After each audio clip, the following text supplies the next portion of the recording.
Doctor said if I didn't get her there in time, she would have died that night. You have something going on in your arm that you're still not sure what it is. We're sitting in the room where she's having her chemo done. So I'm getting reports coming in on my phone. I'm sitting in the same room with her. And she says, "What's wrong, hon?" I looked at her, I said, "I think I got cancer." My safe refuge was going to the dojo on Thursday. I might not be able to do much, but I was going to do something. The fact that you are alive and being able to do something you love, like being on the tatami and doing a kata, that is like the biggest win of. And the thing is, cancer is one of those words, it's like you think you got a death sentence now. Tell us about your situation now. Are you cancer free?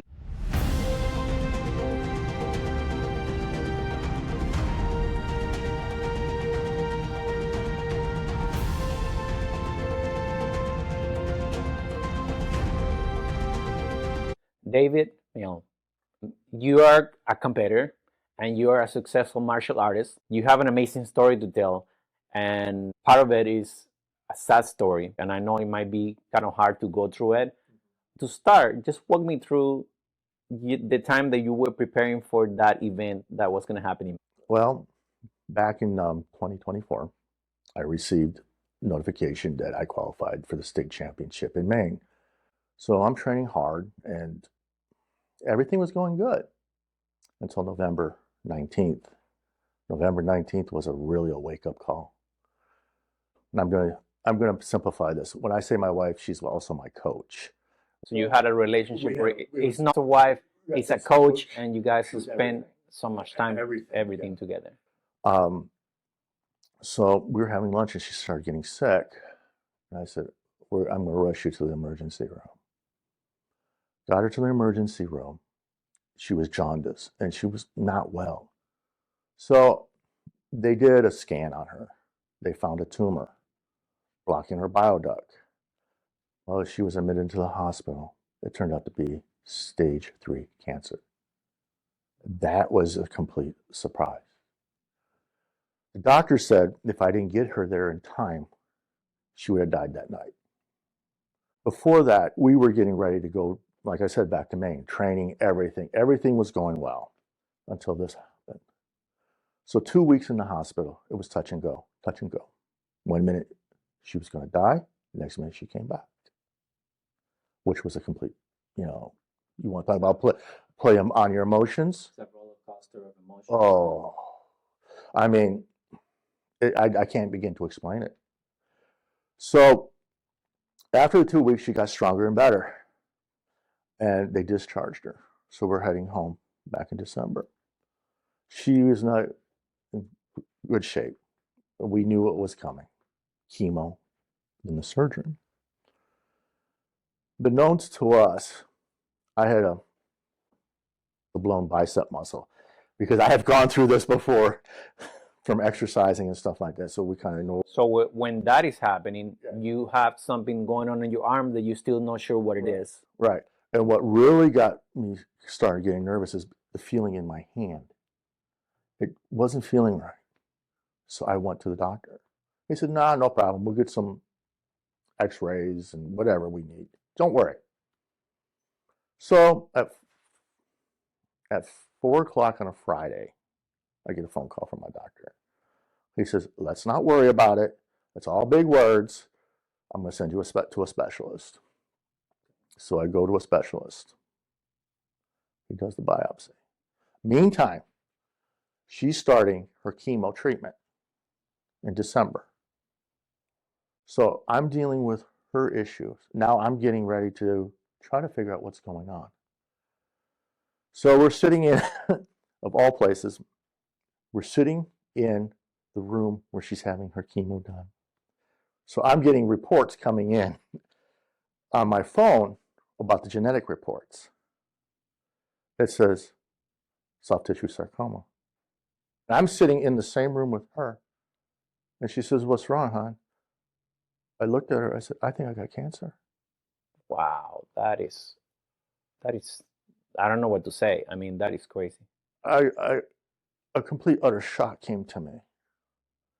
And I was sitting here thinking, I didn't want to cry. I didn't want to show any emotion or anything. I'm being supportive for her for what she's going through. And I told her, I said, I'll be back. I just need to get my thoughts. She said, I understand. I walked out. And the first person who came to mind was Sensei Tim from Stony Brook Karate. Yeah. And I texted him. He was in utter shock too. And we started talking, and he's telling me, we'll help you get through this. So I go back upstairs, and I felt like I just got nailed with a sledgehammer. Now, mind you, I have competed in a world championship and gone up against black belts, gotten some nasty hits. I'd rather take that hit than the hit I just took. Absolutely. That's a hit that you cannot compare with anything else in life. And the thing is, cancer is one of those words, it's like you think you got a death sentence now. Not just, I have to deal with what I'm going to be going through, because we didn't know if it spread or anything like that. But I have to deal with my coach, my wife.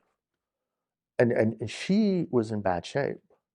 Not just that she had cancer in her bile duct, her liver, part of her liver died because of that blockage. So now you're not just looking at cancer, you're looking at a possible, you're going to have to remove the liver, maybe a transplant. Okay, let's not think about that. Well, step by step is even harder. Okay, but prior to this, and I apologize for this, when she was home, I was still trying to accept what she had, because I'm going to be a caregiver for her while still taking care of her business. And it's like, okay, I'm accepting this. And as a coach that she was, she said to me, look I need you to be strong for me to get better. And I said, honey, I'm just still trying to absorb what's happening here. And she understood. But that day, when I was sitting in that room with her and we saw the genetic report, it totally changed. Her attitude totally changed. She's now, instead of her wanting to fight, she's more worried about me now. And I'm worried about her.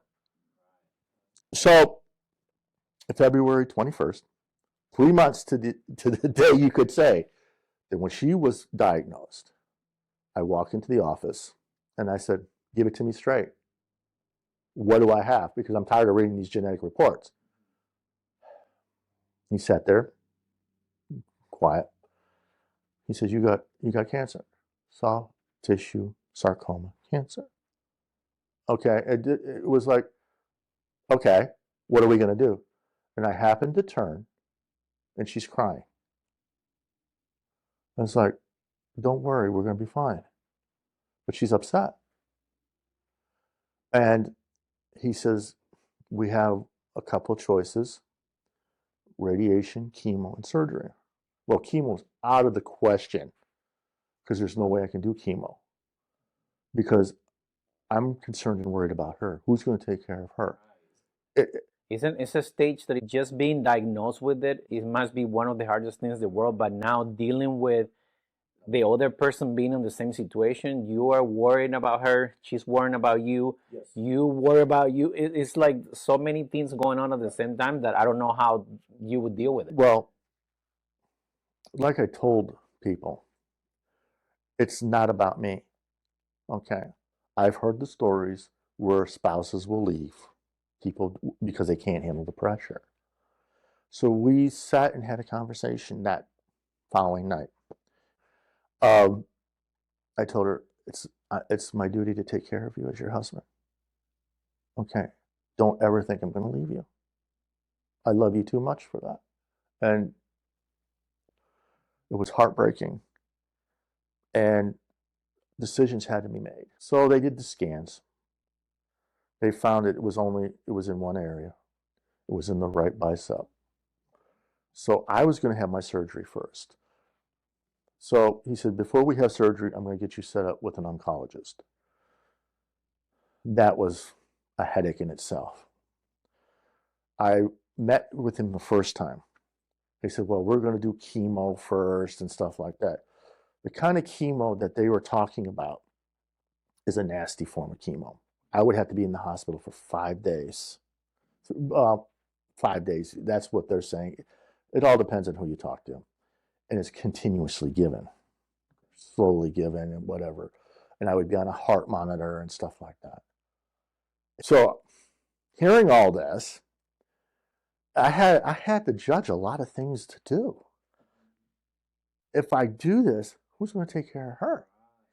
And who's going to take care of me? Because it's going to put me in a worse situation than it would be for her.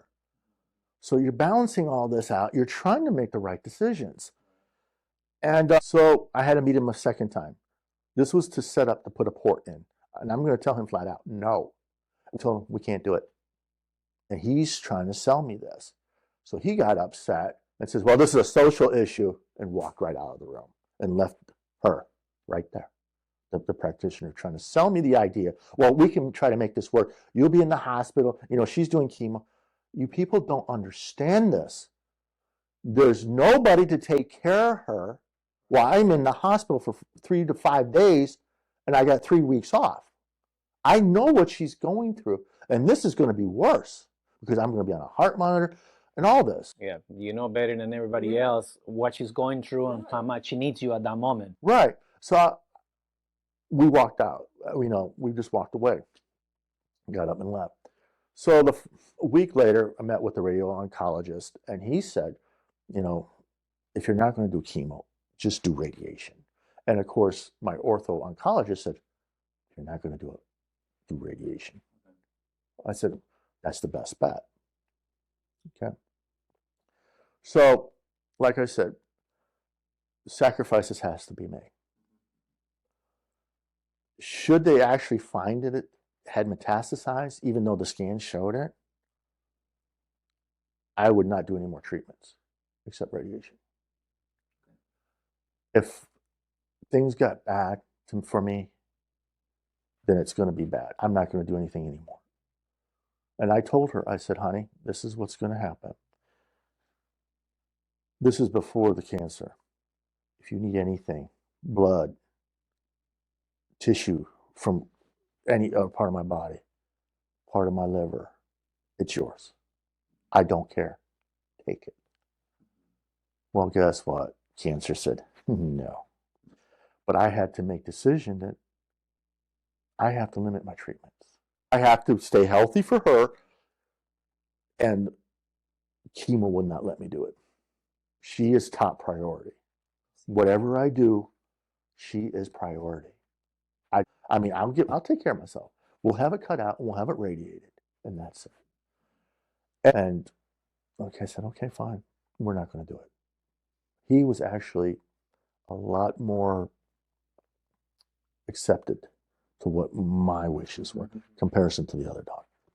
So you got 4 doctors. I had my primary, 2 oncologists, 1 radio oncologist, and the ortho oncologist and the oncologist. If I told you how many doctors she had, it'd be pages. It'd be pages. So we set up for the surgery. Now, before that, I'm taking care of her. It was rough, but I didn't care. So April 7th was the surgical day. We go in, and everything was going good. And she's sitting there. She had a smile on her face, and she said, "You're going to be okay," and everything. So I was in the operating room for an hour, and they came back, and he told me, "Well, there's some good news." He says it was only on the sheath of the nerve. They were concerned at one point they might have gotten into the bone, and they might have rebuild and all that stuff. But he says, "No, we just took out your bicep muscle." He said, "We took a 12 centimeter, a 5-inch tumor out of your bicep." Wow, that is crazy. That was crazy. So that night, I go home. I'm laying in bed. All these nasty drugs going through my body to keep the pain down in that. And I'm watching this woman, my my wife, trying to take care of me. So I'm in bed for a day or two. And I said, this is BS. I got out of bed and I started taking care of her again. And she said, no, no. I said, no, I don't want to hear it. Go lay down. And I'm supposed to recover. I'm supposed to have a week off and to recover. I can't do it. I can't watch her take care of me. That's not me. That's not me at all. Yeah, David, and to this part of the story has the good ending. Tell us about your situation now. Are you cancer free? As of today, I go in for another scan. They have not found nothing. So we're thinking now we're on the high end of recovery now. That's the beautiful part. That's good news. That's if anything out of this whole story, that might be the best part. The best part, yeah. And that's the thing. I know this story has so many pieces to it that is kind of, and sometimes we're gonna have to go back and forth and listen. You're better. You seem to be doing better. You are cancer free, and you are. We're gonna say you are cancer free. That's what it is. And I'm sure martial arts and being a karate person has helped you through this whole journey, and we'll get to it in a minute. Right. But we're gonna have to talk about it, and I know it's a hard conversation. Take us to the worst part of the story. Take us to the time you were mentioning to me you were at the dojo training and you got the phone call. My getaway, my safe refuge was going to the dojo on Thursday. I might not be able to do much, but I was doing something. And it was, like I said, it was touch and go, touch and go. At night, I'd be there. We came very close to losing her one night. And there was a wonderful nurse. She was always there when she was going down. Her name was Emily. And Emily, that name Emily has a very special meaning for me and her. In my first marriage, I had a daughter named Emily who died in my arms when she was 6 days old. And that was 20 some years ago. So when I told her, I said, you know who's taking care of you? She can't talk. I said, Emily's taking care of you. And you should have seen the biggest smile on her face. We thought, divine intervention here. And the funny thing is, the first time I met Emily, and my wife knew that Emily was taking care of, was on Father's Day. I mean, you have to believe that's not a coincidence. And I don't, when I say funnier part, because I have to find things to laugh at sometimes, is that, and it's not funny, she had cancer too. And when she heard our story, it was just like, oh my God. I said, yeah. Yeah. So we're in ICU for this long period of time. I'm going back and forth, back and forth. I finished in July. I'm recovering from all that garbage that went into my body, the radiation and stuff. And she's, and July 27th, she went down to a step-down care facility. It's a step down from ICU, but it's still specialized care for her. So I'm spending the night with her there and all that. I actually had to have permission to spend the night there with her. So, like I said, on Thursdays, I'm going to the dojo, have privates with GP. And it was, like I said, a refuge. Then I come back there and I spend the night with her. And she felt more relaxed, more, I don't know, I can't explain it. And she'd have a smile on her face. We would either talk, and she can't talk, but she would listen. I would read to her either for the Bible or the Quran.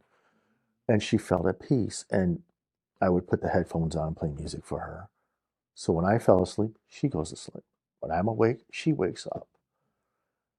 And so she got better, and she went to a rehab center. Well, yeah. Like I said, she was my coach. And I was telling her I'm preparing for the Orlando Open. That's that big international open we have here. And that's usually, I go to that after the AAU season. And I was kind of up in the air about that and stuff like that. And I'm not feeling well. And there was something came out. Meat Bill Wallace. And if anybody out there knows who Bill Wallace is, you'll know who I'm talking about. Superfoot. He's a legend of his own time. And he came up with a lot of people too. But I had a chance to go meet him. And, it was going down, if I remember correctly, it was going down to Sarasota. I didn't want to leave her just to go see Bill Wallace. And I told her, and I said, I don't know. And I said, do you think I should go?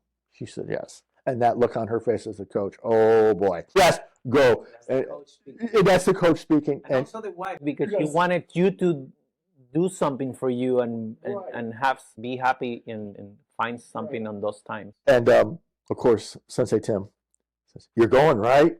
She's going to be fine. You're going to go. And I was hearing this over and over and over. I said, okay, I'm going. Now, mind you, his seminar was a week before the Orlando Open. So I go. Now, mind you, I can't do much.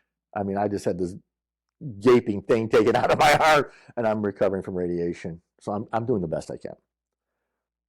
And I kind of know the story of what happened to Mr. Wallace, that he had an injury that could have cost him his, not ever competing again. So we had some downtime, and I asked him, I said, how did you overcome that and become competitive again?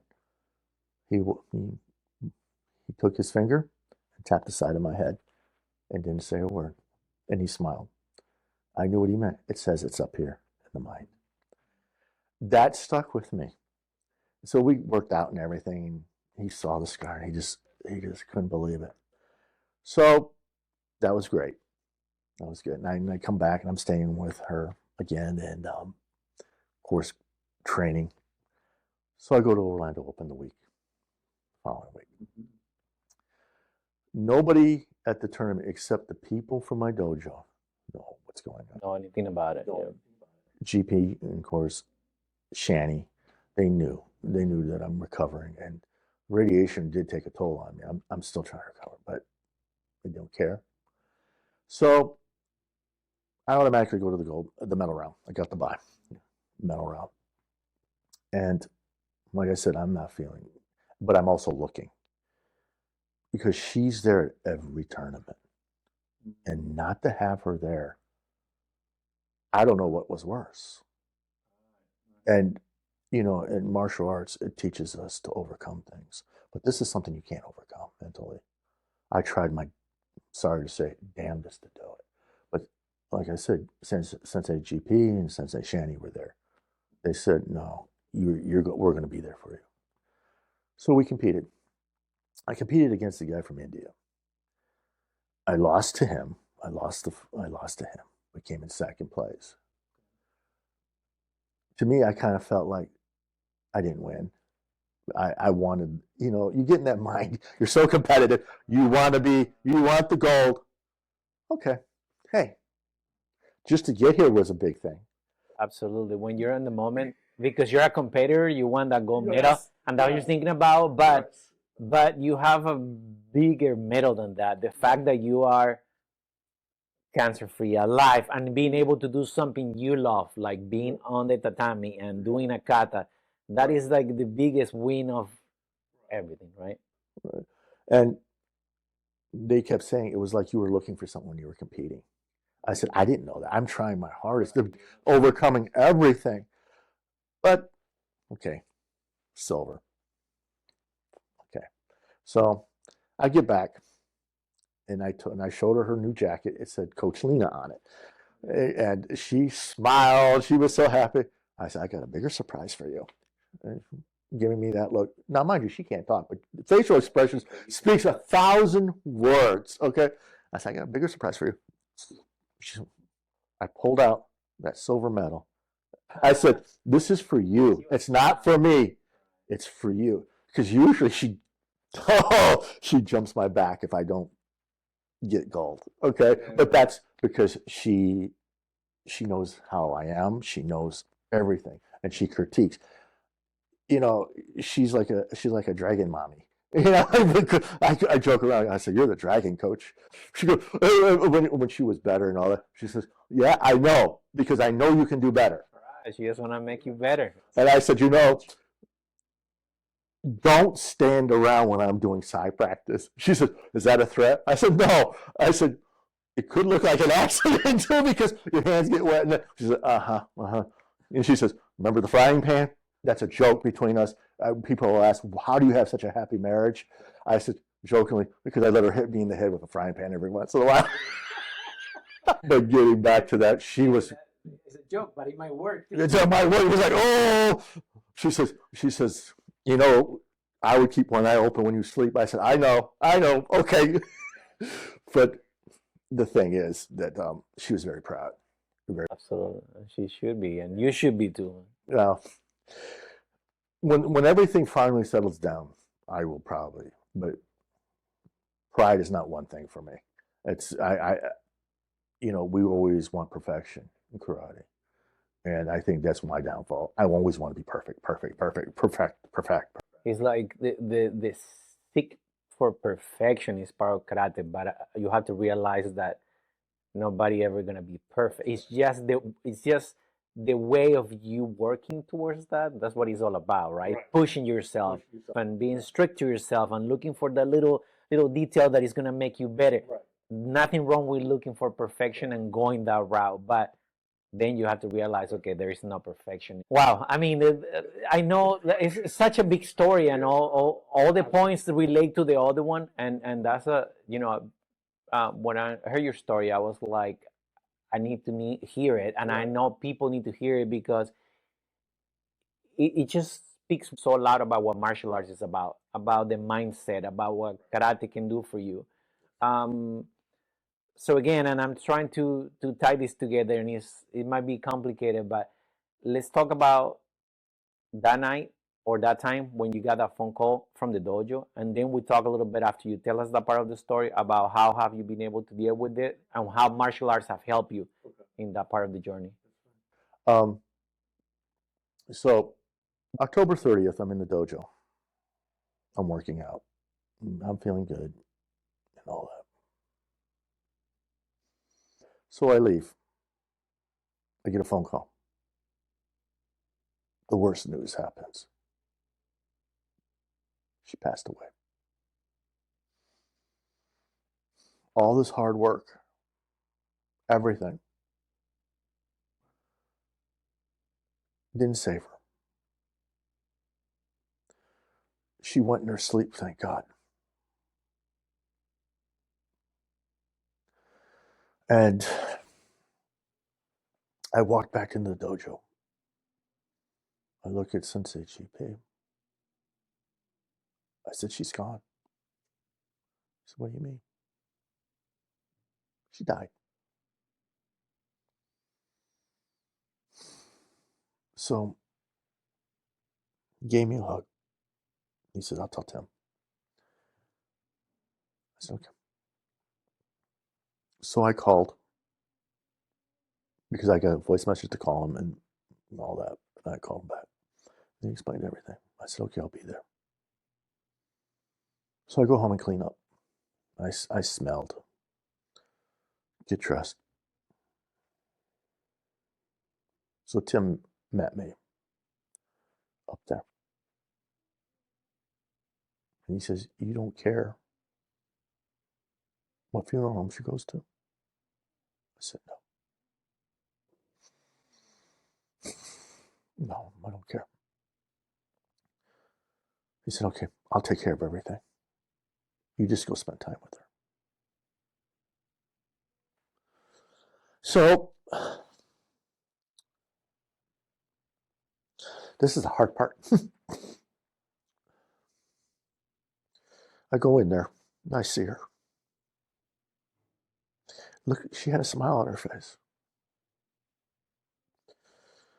And mind you, I've seen death before. I'm a former police officer, and I've seen this all before. I've had little kids die. And like I said, I had my daughter die in my arms. But this was like somebody ripped everything out of me. Seeing her lay there. So, Sorry, man. I'm so sorry about all that. funeral director came and put her on the gurney and everything, and took her to the funeral home. Now, mind you, she's a Muslim, and there's certain things that have to be done. I didn't know what the hell to do. And I remember there was one parent of the Islamic faith at the dojo. So that night, Tim didn't want me to be alone. Sensei Tim didn't want me to be alone. He says, bring Chloe. Chloe's my little 3-year-old pug. And just hang out at the dojo. And it happened to be, she was there. Her name is Miriam, if I remember correctly. I said, I need help. I don't know what to do. So she set me up to talk to the mosque. So I called the mosque, and they gave me a phone number. And from there, everything was being done. So November 3rd is another date I won't forget. They're preparing her, cleaning her up and everything. And he said, she's pretty beaten up, wasn't she? I said, yeah. I said, yeah. So she's all wrapped up in the shroud and everything. And I'm just holding her hand, talking to her. And if you've never been involved in an Islamic burial, that is something. Everybody was trying to prepare me for it. But to actually participate in it is really interesting. So we go out to the cemetery, everything's opened and all that. Now there is no casket. You're wrapped in a shroud and you're buried, like the old traditional ways. They asked me, are you able to do this? Is to get into the grave and help lower the body. Now, mind you, my arm is weak as hell. I'm still trying to belt it up. I said, I have no problems. I'm going to do it. So I get in the grave, my hands under her and lower her in, making sure she's facing the direction she's supposed to face with 2 other people. And they close it, we bury her and all that. And it was done. And just, it's hard to deal with it at times that my coach, my wife, is gone. And now, where you go from there? And you go down some dark paths sometime. It's not like I've been down that path before. This time it was different. They say karate is a family. I'm gonna kind of sidetrack here. And we all think, yeah, that's BS and stuff like that. No. In times like this, it is a family. You know, when I say my family is Stony Brook, Sensei Tim, Sensei GP, Sensei Shani, JoJo. She teaches stretching and stuff like that. The kids and all that. They saved me from that dark path. We don't have no family here. We have no family. So after your everything is gone, you have your family, your karate family, to help you navigate through this. Right. And it's probably, I cannot imagine what it feels like, what it's like, and it's so painful, but they help you through this journey. Right. It's, you know, going home is the worst part. I mean, there were times I just in the middle of the night, I'd be walking outside trying to figure out what's going on. But when I went to the dojo, I was at peace. Or at peace. That's one place that you can feel at peace. A true home. And what I found, me and Tim were kind of close beforehand. He's like a brother to me. And this upped it a notch, way more than I can explain. And now if maybe every 3 days he'll text me and see how I'm doing. And I'm showing up a lot down at the dojo. I remember GP saying, "Yeah, I'd rather have you here than go home." And you know that a lot of people, like you were saying earlier, a lot of people say, "Oh, karate family, we're a family," and all that, and it seems like a cliche. It seems like a business phrase or like a motto, but it's real. I mean, karate people are very supportive, right. And you create bonds that are way beyond anything. You want to talk about bonds? There's a couple of things. When my wife was alive, she saw all that, and she was very impressed. And we built bonds. Everyone knew us over at AAU in the champion, competing and stuff. And I made a couple of good friends. I like text them. We really start texting when the season is, but outside of that, we text each other once in a blue moon. How we doing? I made a real good friend named George. He's funny. We became friends, and I saw him for the first time after all this happened last weekend when we met. Okay. And I heard, "David!" Where's that voice coming from? And there was George. And we came over, and it was like he was so happy to see me, but it hurt him. It hurt him just as bad as it hurt me. To see him again and see people I competed against, it felt good again. It felt good. It felt like home. And people, the interesting part, you go to a tournament and you compete, but at the end of the day, those people are making you better. You're making them better. Right. And they become a competitor when you step on the tatami, but after that, it becomes, you can be friends, you can be brothers, you can be anything. And that's the part that I think when you're a competitor that do it on the we call it the master divisions, right?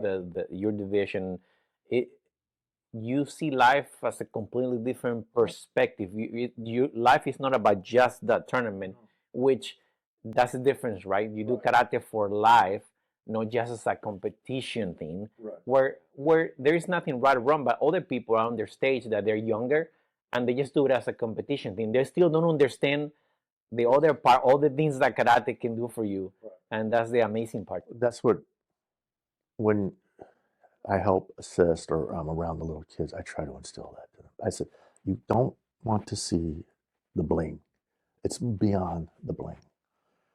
But yeah, I've competed, like I said, just because I'm a second Q doesn't mean I haven't competed against black belts and stuff like that. And I told my wife when she was alive, I said, we can beat the hell out of each other and go at it. When it's over, we're brothers. We will go out and maybe have dinner together. And it means nothing. It means nothing. And again, when we met at that tournament, I'm in the locker room, and this is kind of interesting in itself, and goes to what we were talking about.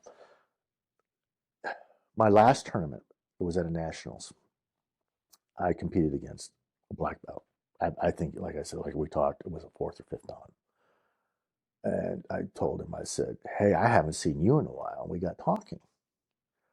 I came in third to him, and he went on to a world championship and stuff like that. We got talking. So I got my shirt. You can see it. He looked. He says, "You have sarcoma, don't you?" I said, "How do you know?" He lifted up his arm, and underneath his arm was a scar. He said, I had the same thing, brother. I said, when did you? He said, but mine was about that big at the time. We caught it in time. And if I remember correctly, it was a friend he made in karate who was a doctor that saved his life. And I said, and we got talking. I said, well, how long you been cancer free and all that? So I was diagnosed maybe 10 years ago. So that puts him around my age. And the first thing he says, you got some beautiful times coming ahead of you. You're going to be fine. So, yeah, karate is beyond a family sometimes. It's something that you sometimes can't explain, and people don't understand that. They just see, yeah, whatever, the journey. No, it's more than a journey. It's a it's I can't explain it sometimes. It is a lifestyle. Becomes part of your life. It becomes it's like you say. It's hard to explain it, and I think also so important how we're all connected. No matter how that what happened at the locker room there when the other person is telling you about he's going through the same thing. Sometimes we get caught up on our own life and we don't realize that everybody's going through the same. I mean, it could be, um, you know, death. It could be sickness. It could be financial problems. It could be, love losing some. I mean, it could be anything, right? But if we're all the same and we're all connected, and sometimes we don't realize how we can help each other and how we can make a difference in somebody else's life. It's like over at the dojo. Um, his it's Tim's daughter, Jojo. Just her smiling makes you feel like you're going to forget everything and just focus on that. But again, karate is just amazing. It's a beautiful path. So yeah, there's a lot I try to unpackage for you, but it's just I think I know your story has so many more details and so many things that you probably because of time you cannot express. But I hope that the message is for everybody to understand that through dark times there will also be good times, and there will also be good people, and there will also be karate to be part of it. To to so I hope a lot of people get inspired by your life, by your story, by your journey, and your wife. I mean, that what a story of what a story of somebody loving somebody at that level, where she becomes your coach to help you out. And you have that kind of relationship, and we sometimes we feel like, oh, somebody's gone, but they're not gone. They're part of you. They're part of everything you do. And it's like I hope people relay and people understand that, look, when you go through something like that, in your case, now you're cancer free, now you're competing, now you're going through that path, and you love it. And what an inspiration, man. What an inspiration. like I tell people in the end, and it's kind of interesting, especially the ones who are married and stuff. Always tell the one you love them. Say I love you before you go to bed or anytime during the day, because you don't know when those pictures are going to become pictures of nothing but memories. Wow. Because the fact is, life is so short, too short. Life is too short, way too short, and you never know what's gonna happen. And I never expected this. I mean, like I said, we had it. We were on top, and now nothing. So I admire not only your story of perseverance and dedication to the martial art and all that, but also you you do it with a good sense of humor, and you try to pick the positive side out of everything. And you have now that family that anytime, and including myself, every time I see you now at a tournament or anywhere, I'm gonna be rooting for you, seeing how you're doing. And that's the beauty of this. And you always find the amazing people that give you a hand. And I know you mentioned him a few times, but I have to mention it too.